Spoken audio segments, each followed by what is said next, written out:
Essa parte desse conteúdo aí, que é bem abrangente, né? Nós vamos falar sobre esferas e o tronco de pirâmide e de cone. Bom, a esfera tem a superfície esférica de centro O e esses pontos no espaço que distam a mesma coisa, no caso, essa mesma coisa seria o raio. Então, o conjunto desses pontos a gente chama de esfera. Bom, quando a gente vai falar em esfera, a gente não fala em área da esfera, muito difícil. Geralmente, e na prova da ESA, o que vai cair para nós? É o volume da esfera. Então, o volume da esfera vai ser dado por 4/3 de πr ao cubo. Porque uma das únicas informações que nós temos sobre a esfera é a distância do centro até a parte de fora, né? Então, esse raio vai ser uma das únicas informações, e aí nós vamos poder ter o volume. Calotas esféricas, então, é só para a gente saber o que é. Seria como se fosse um corte, um plano aí tangenciando não, secante a essa calota, como se fosse uma tampinha, né? E aqui nós não temos nenhuma relação sobre isso, nem exercícios e nem exemplos, tá? É só para vocês saberem o que é uma calota esférica. Bom, vamos ver então como é. Tem uma questão também na apostila para vocês fazerem, mas vamos ver essa questão de 2016, parecida com a questão. Não, está no material que eu mandei em PDF, tá? Não vou mentir para vocês, está na apostila, está no PDF. Duas esferas de raio 3 e raiz cúbica de 51 centímetros fundem-se para formar uma esfera maior. Qual é o raio dessa nova esfera? Então, caiu duas questões muito parecidas. Essa aqui e a outra, não me lembro que ano, 2014, eu acho, que eles só trocaram aqui os raios. O que nós vamos fazer? Vamos fazer o volume das duas, tá? Vamos fazer o volume da primeira e o volume da segunda, somar para poder achar qual que é o raio da nova esfera com o volume das duas somadas. Então, o volume da primeira, como eu disse para vocês, vai ser 4/3 de πr ao cubo. Então, quem é o nosso R? 3, né? Então, vai ser 3 ao cubo. Então, aqui vai ficar 27 vezes 4 dividido por 3. Aqui, no caso, eu botei 3 ao quadrado vezes 4, que vai dar 36 π centímetros cúbicos, tá? Esse é o volume da primeira. O volume da segunda, a mesma coisa, vai ser 4/3 de πr ao cubo. Quem que é o raio? Raiz cúbica de 51 ao cubo. Como a raiz cúbica está ao cubo, dá para cortar. Então, nós vamos ficar com 51 dividido por 3 dá 17. 17 vezes 4, 68 π centímetros cúbicos. Então, a próxima esfera, a esfera maior, vai ser a soma desses dois volumes aqui, que vai nos dar o quê? 104 π centímetros cúbicos. Bom, então vamos para o volume da maior. O volume da maior, então, que é a soma dos dois, 104, vai ser igual a 4/3 de π vezes r ao cubo, porque agora eu tenho o volume e quero saber o raio. O que nós vamos fazer aqui? Ah, esqueci do π. Tá? Então, dá para cortar esse π com esse. O 3, que tá 104, dá para fazer assim, ó. 3 vezes 104 dividido por 4, né? Então, o 3 que estava dividindo para ser multiplicando e o 4 que estava multiplicando para ser dividindo, igual a r ao cubo. Então, aqui 104 por 4 vai dar 26. E 26 vezes 3 vai dar 78.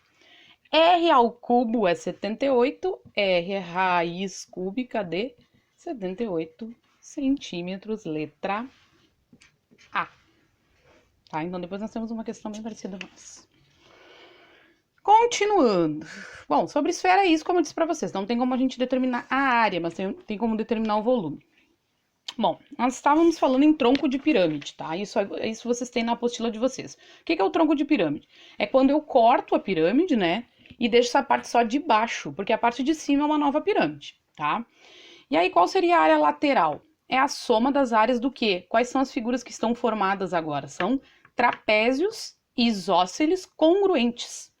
Então, dependendo do número de arestas que tem na base, vai ser o número de faces desse tronco de pirâmide. A área total vai ser o quê? A área da base mais a área lateral total aí. E a área da base de cima, ali no caso. Tá? Então, tudo vai depender da figura. De repente, é uma pirâmide triangular, é uma pirâmide hexagonal, pentagonal, como tinha no exemplo. Tudo vai depender da figura que está na base. O tronco de cone, então isso aqui não tem para vocês aí na apostila, mas tá no PDF, tá? Então o tronco de cone é quando a gente corta o cone, deixando um cone menor, né? E na parte de baixo aqui nós temos as mesmas relações ali, ó. Então na parte de cima nós temos um raio menor, que ele vai chamar de Rzinho, na parte de baixo um raio menor. E aí ele faz aqui, que a área total seria o quê? A área da lateral, que é aquela que a gente já tinha visto, né? Mais a área da base maior, que é de baixo, mais a área da base menor. E o volume? Tudo decoreba, né, gente? Ali, ó. Pi, a altura total aqui do tronco de cone, sobre 3. Então, lá no volume do cone seria 1/3. Aqui é π vezes h sobre 3. Aí seria a soma dos raios, raio ao quadrado mais raio maior ao quadrado mais raio menor ao quadrado, mais o produto dos raios. Então, esse é o volume. E tronco de prisma é quando a gente faz um corte num plano não paralelo, né? Porque se no momento que a gente corta um prisma num plano paralelo ao da base, eu vou ter 2 prismas, né? Então, para nós não adianta. O que ele chama de tronco de prisma, então, essa seção sem ser paralela a uma das bases, tá? Aí ele fala aqui que a gente multiplica para saber o volume a média aritmética das arestas laterais do tronco de prisma pela área da base. Nunca vi questões sobre isso. É só para cumprir tabela aí com vocês. Bom, outra coisa que não está na apostila de vocês é essa relação aqui, ó, que vocês já devem ter visto e vocês veem bastante lá no terceiro ano, que é o quê? O número de vértices mais o número de faces é igual ao número de arestas mais 2 em um prisma regular. Prisma regular. Uma figura espacial, tá? Ela tem que ser regular. Então, o que ela tá falando aqui? Vocês já devem ter visto também que isso aqui se chama de relação de Euler ou Euler, tá? E essa questão de 2015 foi anulada, não sei porquê, mas por isso que eu trouxe ela para vocês, pra gente enxergar o que tá acontecendo com essa relação, porque como vocês podem ver que pode aparecer. Então, a palavra icosaedro, ela diz que essa figura, né, esse sólido tem 20 faces, tá? Então, o que está fazendo, está formando o icosaedro? 20 triângulos regulares. Então, no caso, 20 triângulos equiláteros, tá? Então, se eu tenho 20 triângulos, pensem comigo. Cada triângulo tem quantos... aqui ele está pedindo o número de vértices. O que seria esses 20 triângulos? Seria o número de faces que estão formando o icosaedro. E o que seria a aresta? Seria a junção de cada um desses triângulos, tá? Então, aqui tem uma aresta, ali tem outra, aqui tem outra. Então, a junção desses triângulos, né, como seria os limites, a gente chama de aresta. Só que o número de arestas total para a gente colocar na fórmula, eu tenho que dividir por 2, porque a cada face que junta, ó, elas estão com uma mesma aresta. Então, eu divido por 2 o número de arestas. Bom, vamos lá. Eu quero os vértices, sabendo que o número de faces triangulares é 20. Quantas arestas eu tenho? Quantas arestas eu tenho num triângulo? 3, né? Então, eu vou fazer o quê? 20 vezes 3, que vai dar 60, só que cada triângulo divide uma aresta com outro triângulo. Então, eu tenho que dividir isso aqui por 2, que vai nos dar o quê?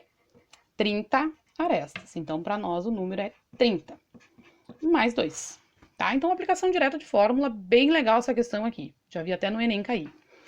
Então, vai ficar V igual a 32 menos 20. Então, o nosso número de vértices é 12. Letra A. Mandem dúvidas, gente. Tem mais questões lá para resolver e o gabarito. E bons estudos!